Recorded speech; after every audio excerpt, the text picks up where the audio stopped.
কি ব্যাপার সালমা, তুমি হঠাৎ করে আমাদের বাড়িতে? হ্যাঁ, আমাদের গ্রামে কাউকে অ্যারেস্ট করতে এসছো নাকি? হ্যাঁ, তোমাকে। তোমার না সবসময় আর কি মারা। চলো ঘরে চলো। পারফেক্ট। কি?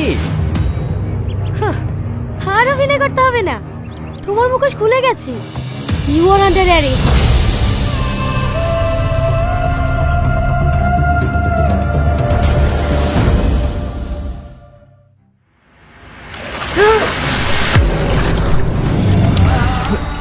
অভিনয় অভিনয় করিস আমার সামনে? তোর অ্যাকাউন্ট থেকে এতগুলো টাকা ট্রান্সফার হয়েছে আর তুই কিচ্ছু জানিস না? সত্যি বলছি, তুমি বিশ্বাস করো, আমি এইসবের কিচ্ছু জানিনি। বিশ্বাস? আর তোকে? তোর এই ভোলা ভালা চেহারা দেখে আমিও ধোকা খেয়ে গেছিলাম।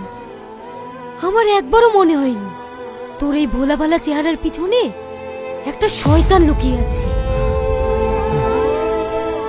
এখনো ভালোই ভালোই বলছি, সত্যিটা বলে দি, নাহলে তোকে ফাঁসির হাত থেকে কেউ বাঁচাতে পারবে না।